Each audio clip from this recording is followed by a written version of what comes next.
الرحيم. سورة المباركة الفاتحة. بسم الله الرحمن الرحيم. اللهم صل على محمد وآل محمد. يا اللهم صل على محمد وآل محمد. It's a little bit. I think it's very loose. Bismillah. I think it's fine. Bismillah ar-Rahman ar-Rahim. Astaghfirullah. Allahumma salli ala Muhammadin wa ali Muhammad. Those who are not against the wall, if you can move a little bit to the center, that way my neck is not, If you're against the wall, it's fine. It's no problem. But if you're not, that way we're a little bit more centered. أعوذ بالله من الشيطان الرجيم. بسم الله الرحمن الرحيم. الحمد لله رب العالمين والحمد لله الذي هدانا لهذا وما كنا لنهتدي لولا أن هدانا الله والصلاة والسلام على إمام القبلتين ونبي الحرمين وأفضل الثقلين وجد الحسن والحسين الذي سمي في السماء بأحمد وفي الأرض بأبي القاسم محمد.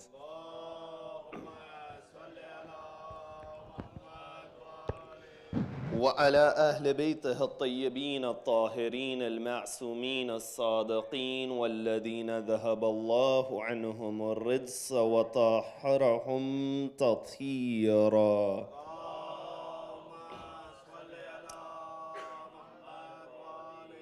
اللهم صل وسلم وزد وبارك على صاحب الدعوة النبوية والسولة الحيدرية والإسمة الفاطمية والحلم الحسنية والشجاعة الحسينية والعبادة السجادية والمآثر الباقرية والآثار الجعفرية والعلوم الكاظمية والحجج الردوية والجود التقوية والنقاوة النقوية والحيبة العسكرية والغيبة الإلهية.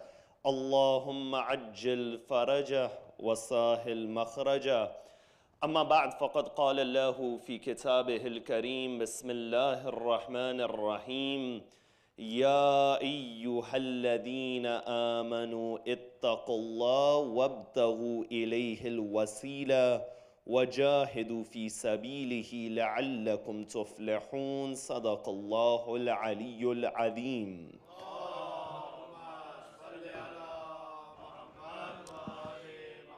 For the love of Ahlul Bayt alayhim as-salam, sallu ala Muhammad wa ali Muhammad.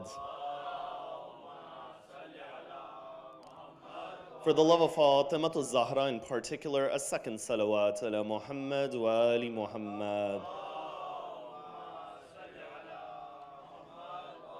To give our condolences to the Imam of our time in these days where we commemorate the martyrdom of Imam al-Hussein, a louder salawat ala Muhammad wa ali Muhammad.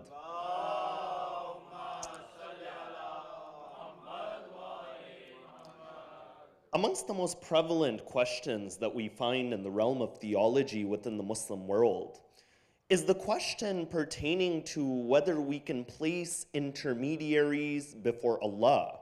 You see, when it comes to the realm of Shia-Sunni dialogue, or even within the Shia world itself, you'll find that many people, they ask particular questions and they have different viewpoints when it comes to this question.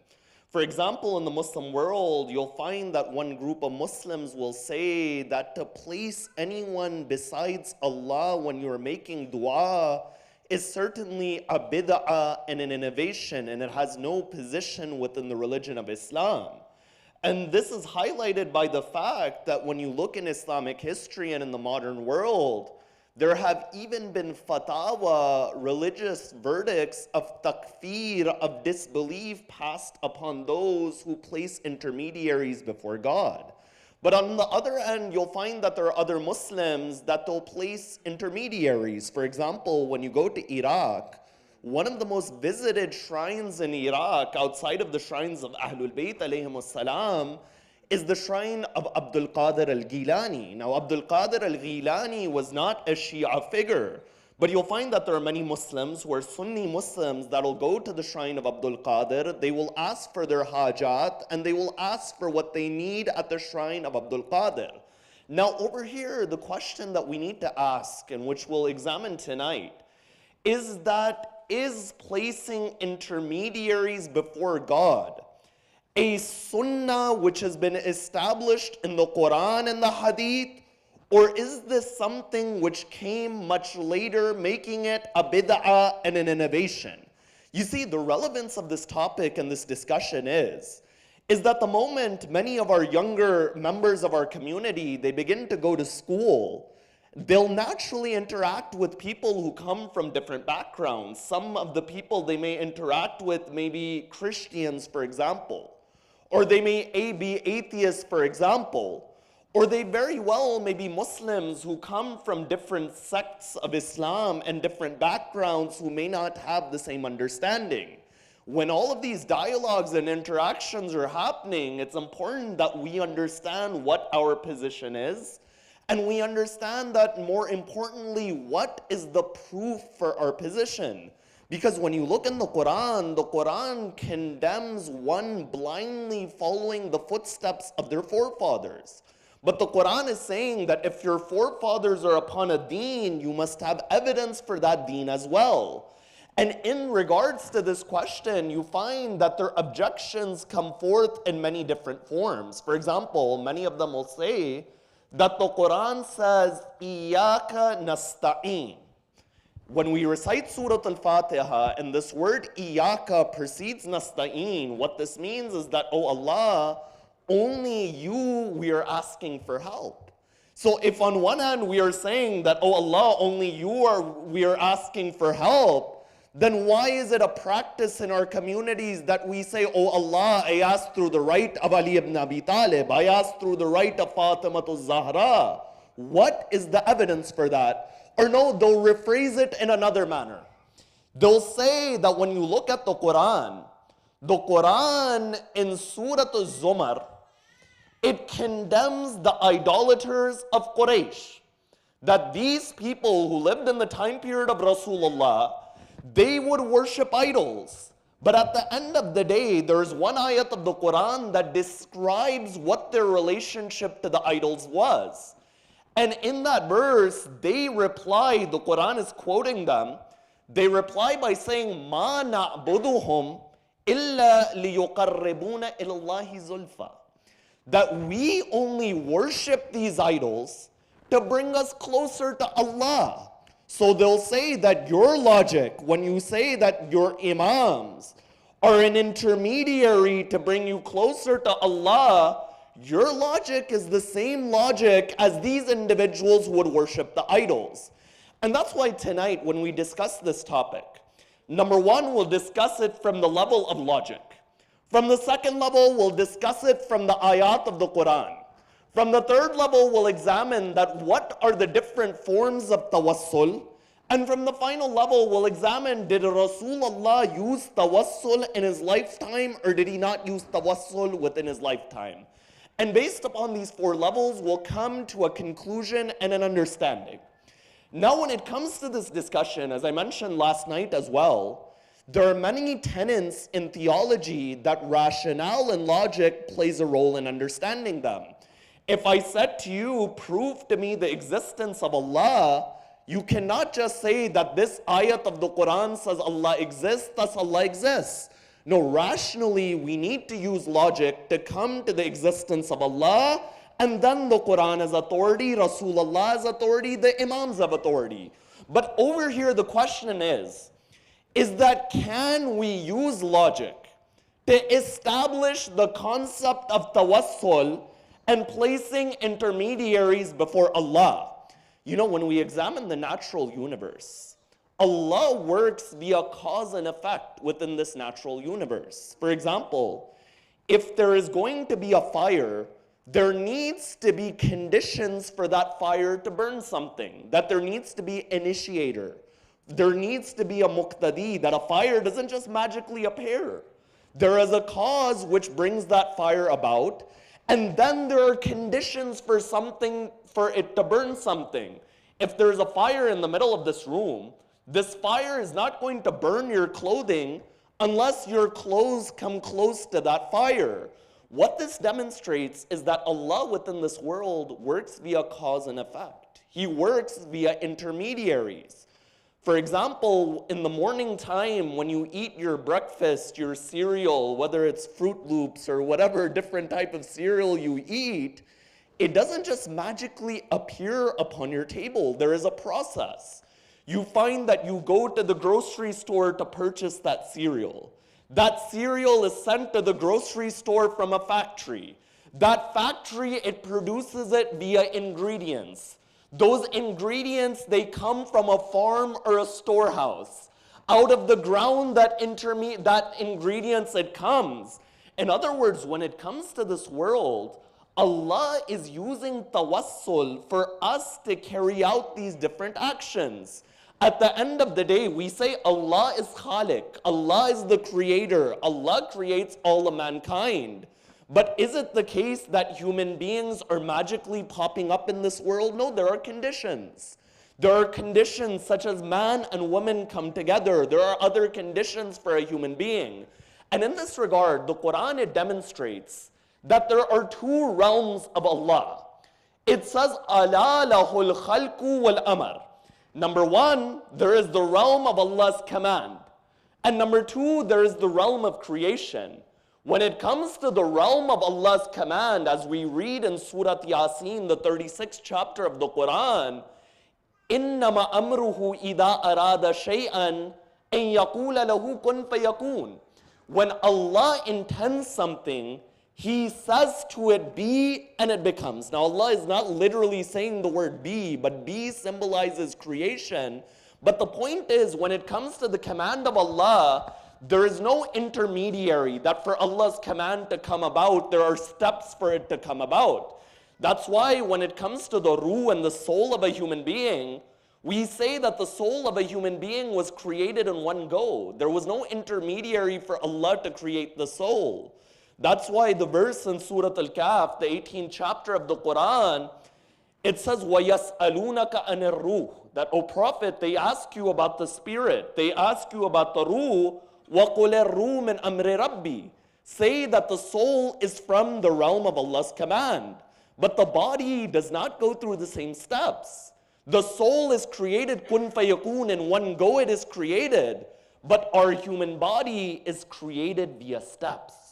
And if within this world everything we are doing is via that cause and effect, then we find that from the level of logic, there is nothing wrong with having intermediaries.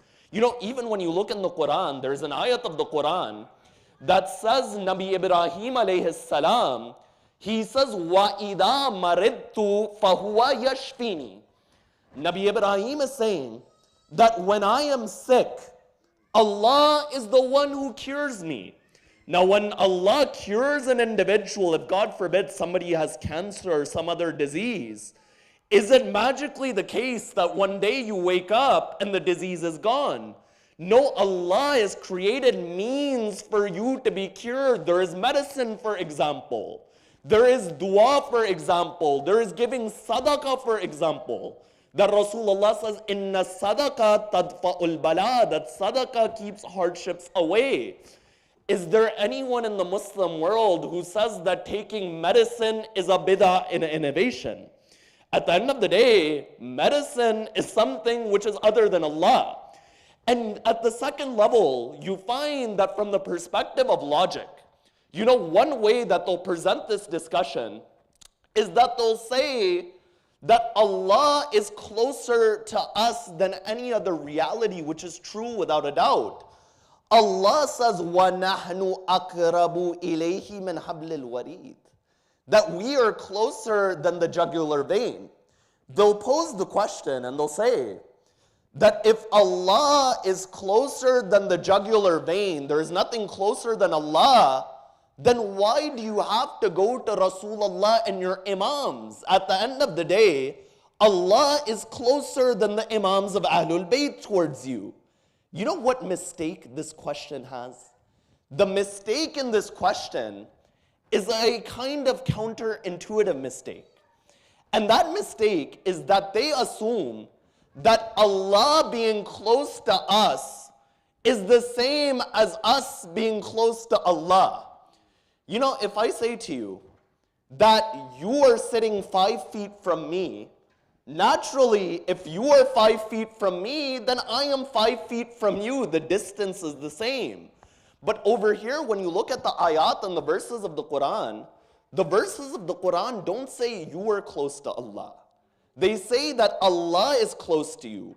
What this goes to show is that there are two levels of closeness. There is one level of closeness which is waqi'i and real. In that sense, Allah doesn't change. No matter what we do, no matter what mistake we make, no matter what sin we do, Allah always has that same level of closeness to us.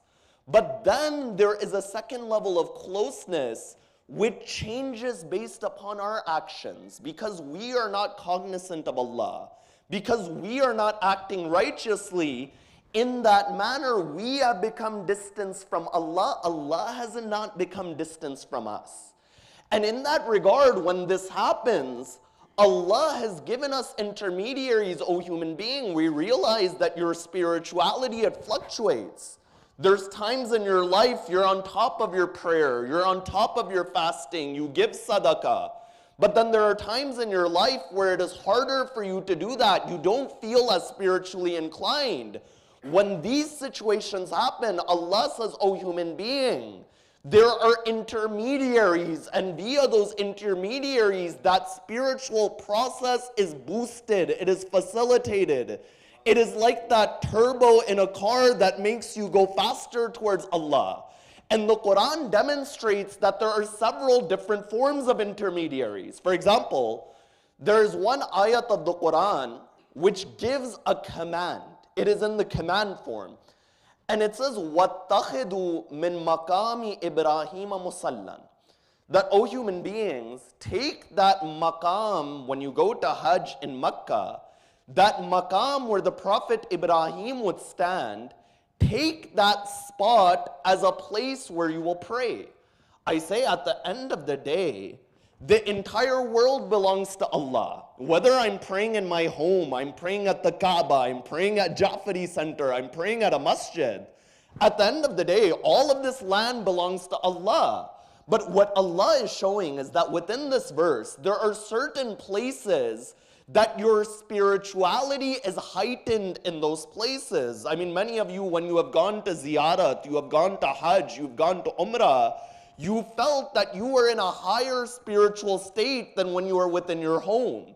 That is why there are many hadith that emphasize all of these different acts. They emphasize that when you pray in a masjid, for example. Why? Because there is a spiritual aura within these places. Now, when we have a hadith, for example, that says that when you do the ziyarat of Imam al-Hussein alayhi salam, it is as if you are doing the ziyarah of Allah fawqa arshihi.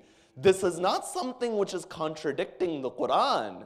What this tradition is showing in the way that the maqam of Ibrahim is a musalla and a place of prayer, you find in the same way those places where we honor the grandchildren of Rasulullah, the grandchildren of the Prophet Ibrahim, those places have a spiritual impact upon you. So you find this is one example.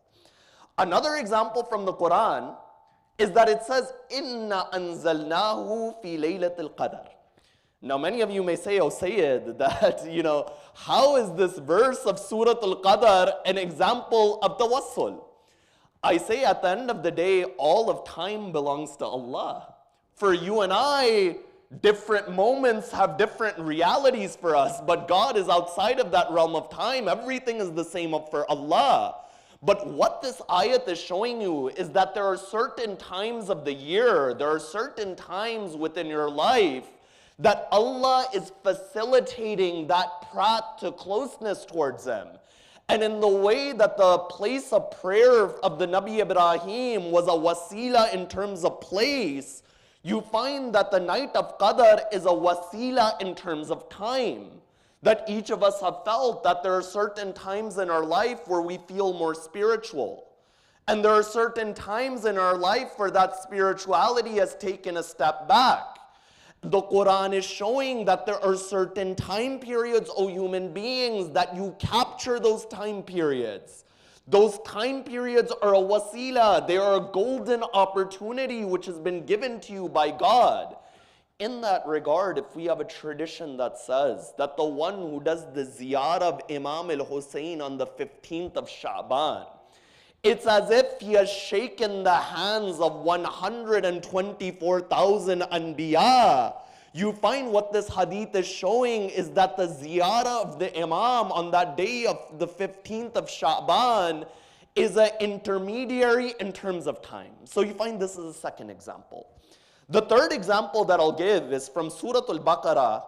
And within Surah Al-Baqarah, it says, Ya ayyuhalladhina amanu ista'inu bis-sabri was-salat. That, O human beings, seek help via patience and seek help via prayer. At the end of the day, prayer and patience are actions. Actions are something which is other than Allah. Have you heard any Muslim ever say that the Quran says, Iyaka nasta'in, that only you we ask for help? And now the Quran is saying that seek help through patience and prayer, that this is a contradiction? No. What this demonstrates is that your righteous actions that you can carry out, even these are a form of seeking closeness towards Allah. You know, you've read Dua at-Tawassul. In Dua at-Tawassul, we say to Allah, وَبِحُبِّكُمْ وَبِقُرْبِكُمْ أَرْجُو نَجَاةً مِّنَ اللَّهِ, that, oh Allah, it is through the right of these individuals, these Imams, Rasulullah, Janab-e-Zahra, if there is any action which brings me closer to you, O Allah, I ask through the right of my love for Ahlul Bayt. And I ask through the right of my closeness to Ahlul Bayt alayhimus salam. At the end of the day, love and closeness is an action. And the Quran is saying that an action can be taken as a means to reach Allah. This is another example. Now, when I come to a fourth example, in the story of Nabi Yusuf alayhi salam, it is stated within the 93rd verse that Nabi Yusuf in that story, after his brothers, they throw him in a well, and he gets taken to Egypt, and he becomes the economic minister. The Quran says that Yaqub was so saddened by a separation from Yusuf that وَبْيَدَّتْ عَيْنَاهُ مِنَ الْحُزُنِ, that he cried so much that he became blind at that point.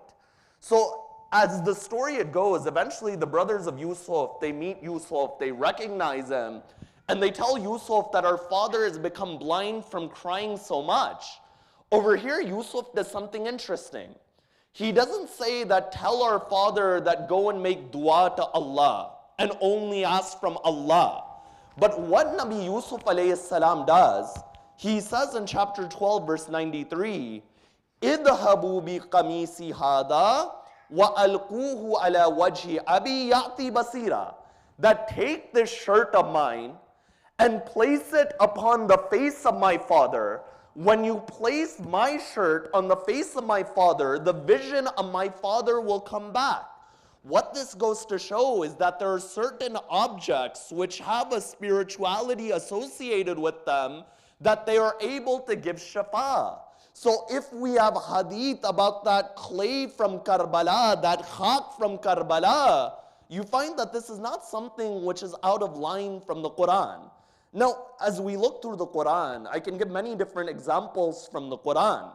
But what the next portion of this discussion is that when it comes to tawassul and placing intermediaries before God, there are different forms of tawassul. And many of these forms the entire Muslim ummah agrees upon. For example, one form of tawassul, number one, is to ask by the names of Allah. The names and the attributes of God are other than God. Your name doesn't define you. At the end of the day, if your name is Ali and you change it to Muhammad, you're still the same person. You've changed your name. What this demonstrates is the name is something else and the named entity is something else. The Quran, it condemns us that, it gives us the recommendation that, O human being, that call upon the names of Allah. For example, it says, وَلِلَّهِ الْأَسْمَاءُ الْحُسْنَى فَادْعُوهُ بِهَا, That to Allah belong the best of names, and call Allah by those names. You know, many of you in Shahr Ramadan, on the nights of Qadr, you recite dua Joshan al-Kabir. Joshan, of course, is an armor which protects you in battle.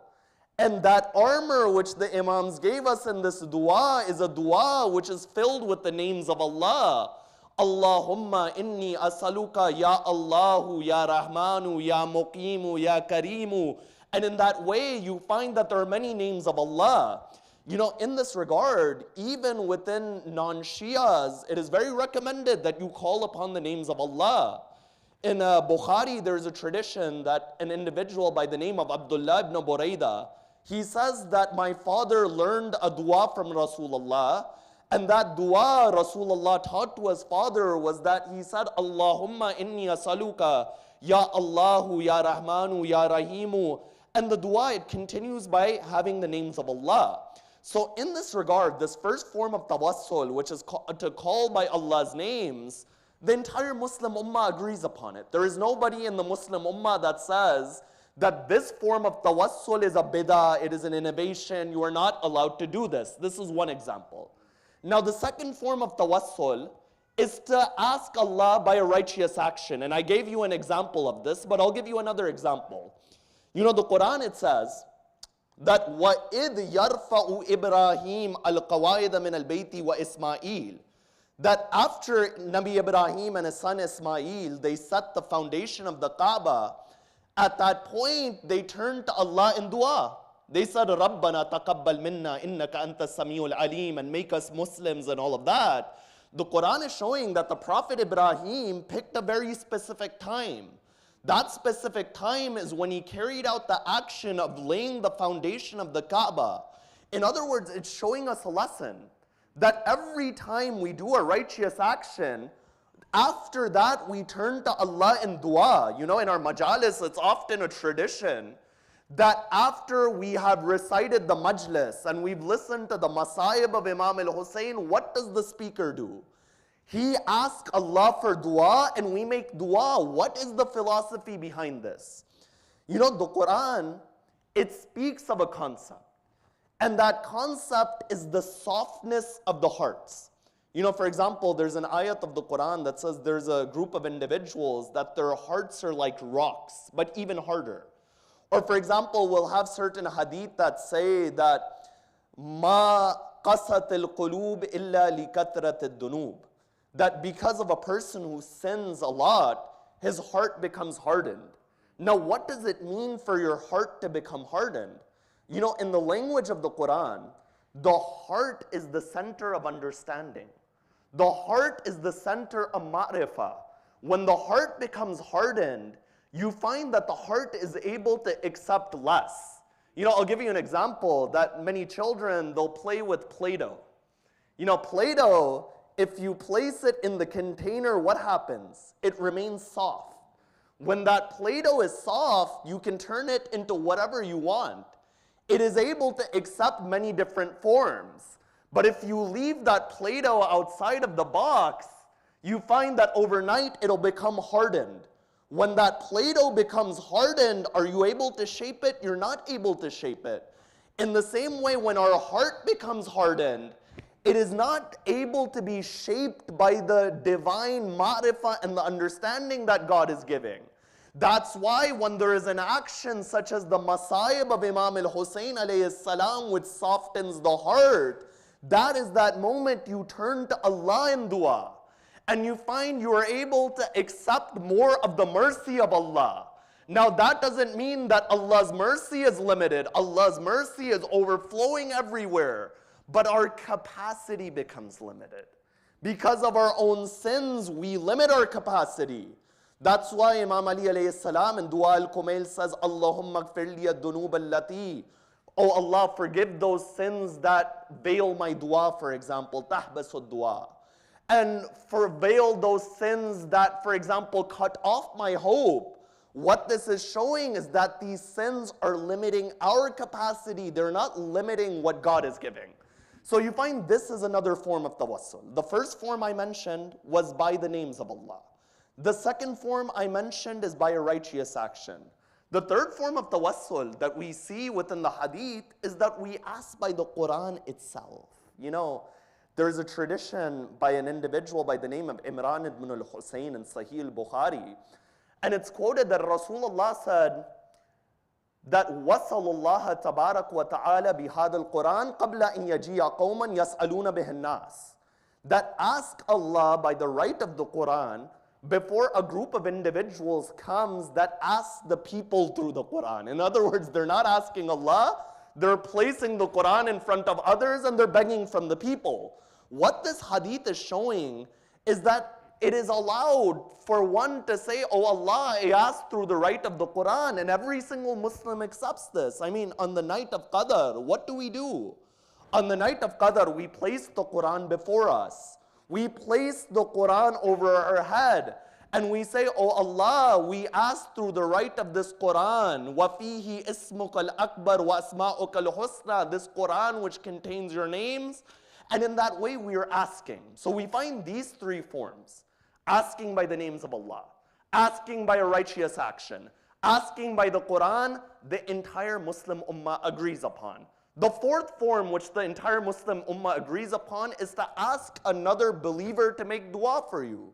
Nobody is saying that if I ask my friend to make dua, it is a bid'ah, it is an innovation, it is haram, it is something un-Islamic. No. But now we come to the fifth level. And over here, this is where the controversy, it begins, alleged controversy.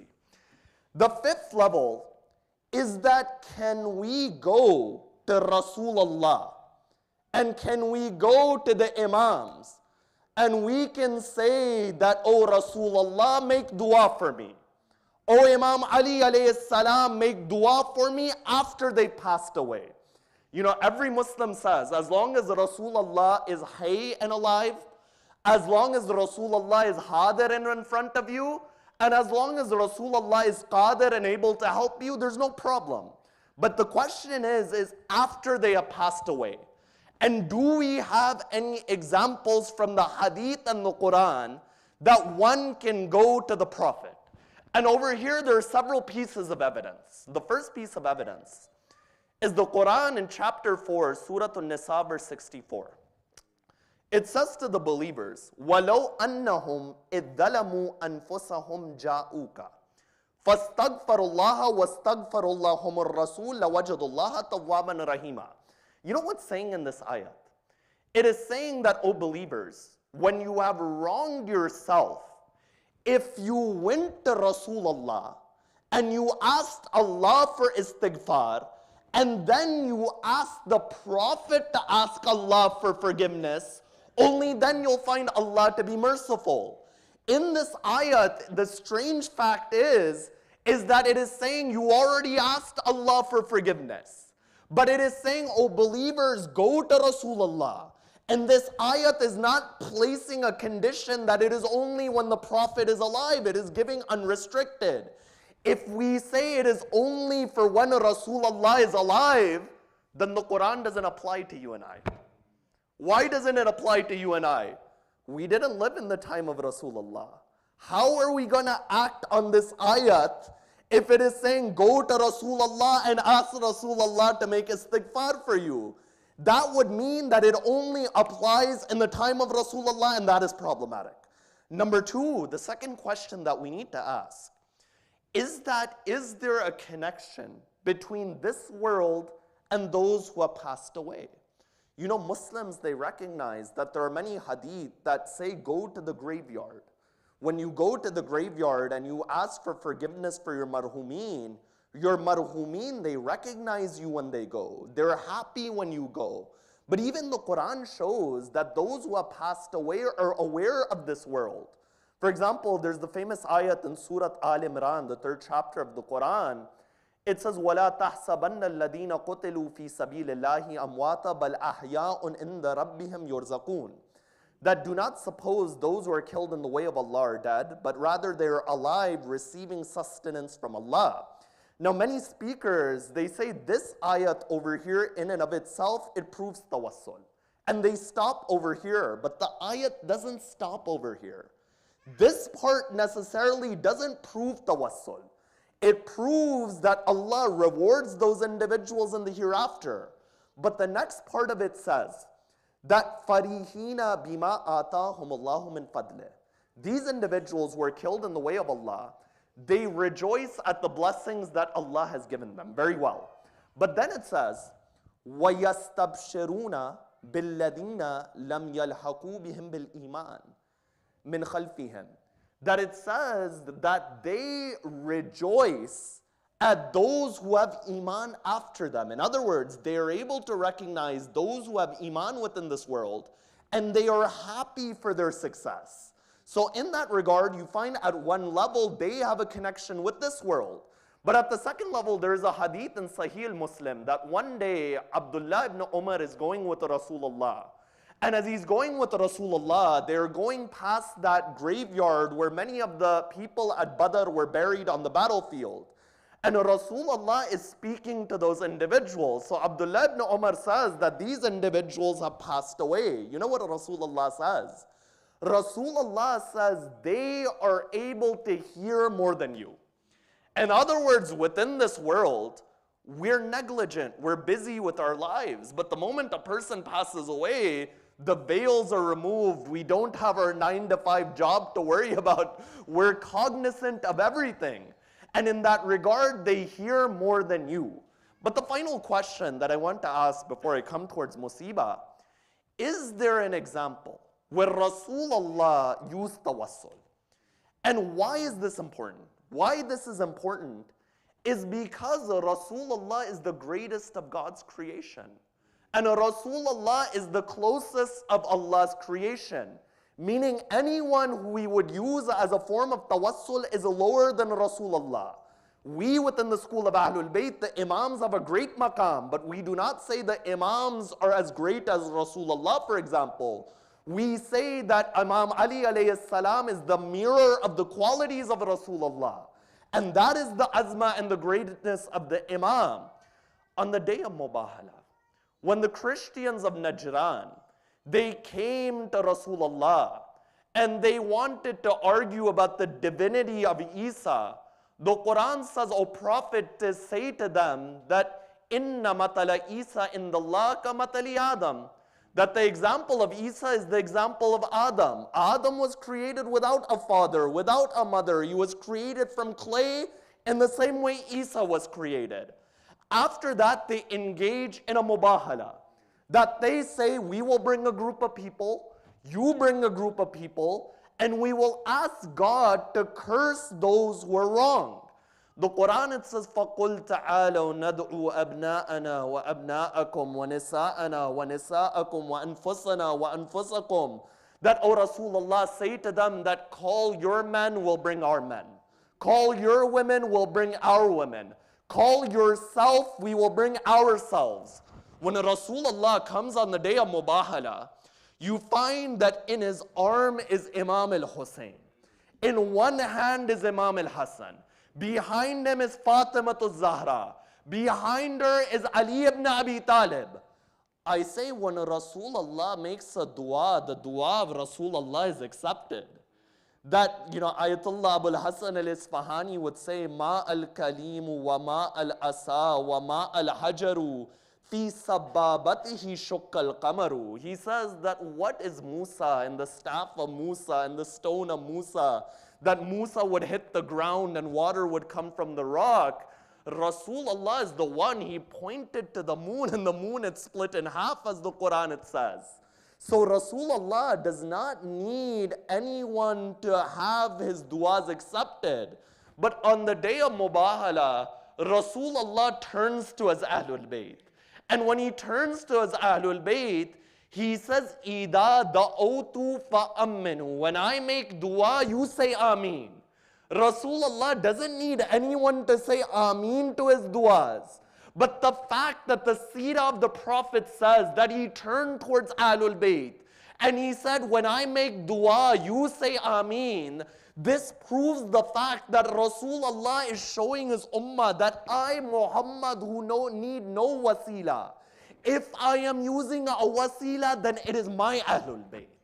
And that is that evidence, O ummah of the Prophet, Use my family as an intermediary to reaching Allah.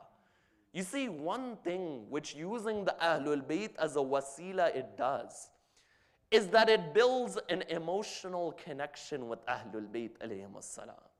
And at the foundation of everything is this emotional connection. Rasulullah was not commanded to say gain knowledge about Ahlul Bayt. Yes, knowledge is important.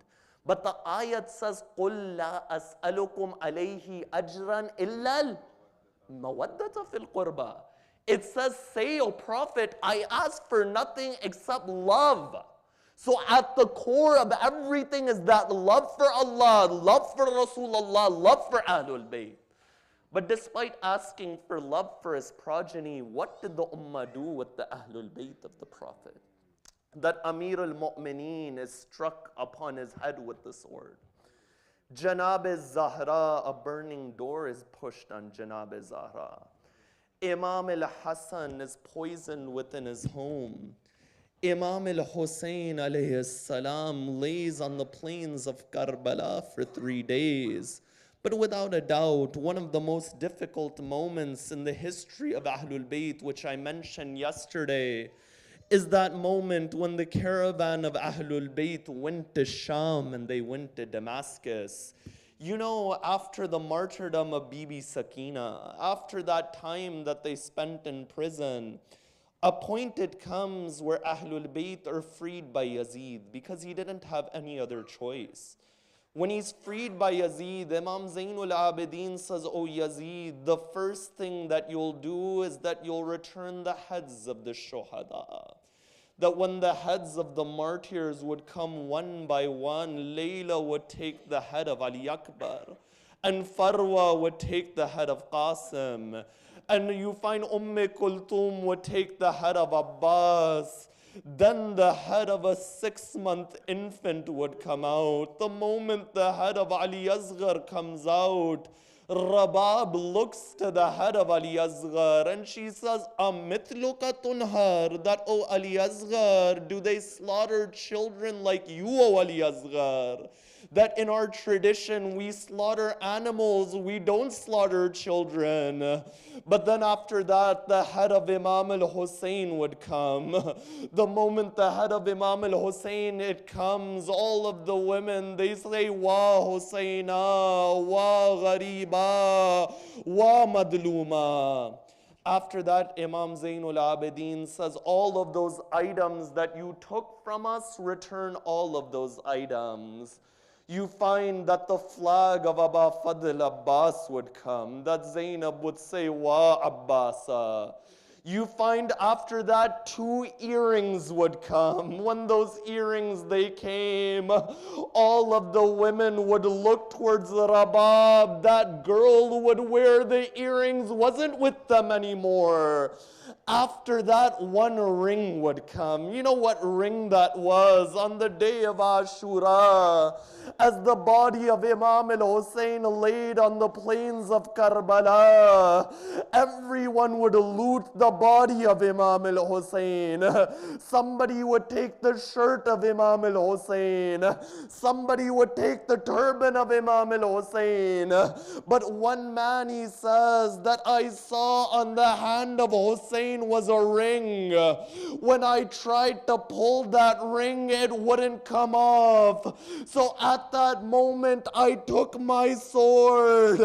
I cut the finger of Aba Abdullah. I pulled that ring from the cut finger of Aba Abdullah. على لعنة الله على القوم الظالمين سيعلم الذين ظلموا ويا منقلب ينقلبون. Ya Allah, we ask through the right of Ahlul Bayt that wherever the followers of Ahlul Bayt are in difficulty, help them. Wherever they're sick and ailing, cure them. Ya Allah, grant us ma'rifah of yourself and of the family of the Prophet Muhammad. Ya Allah, allow us to act upon their teachings. Ya Allah, grant us the ziyarah of Ahlul Bayt. Grant us the opportunity of Hajj and Umrah. Ya Allah, grant us the shafa of Ahlul Bayt on the Day of Judgment, and allow us to see the hastening of the reappearance of the 12th of Ali Muhammad, Matam Hussein. Ya Hussein. Ya Hussein. Ya Hussein.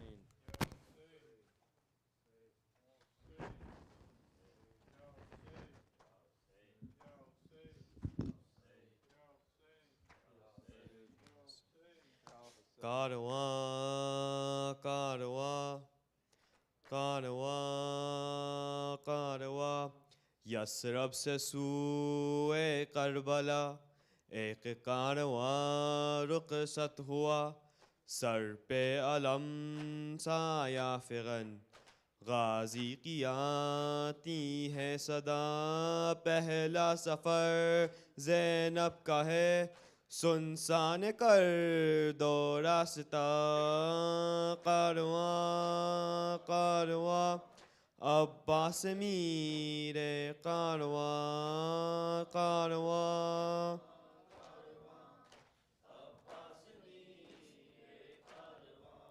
क्या शान है क्या दबदबा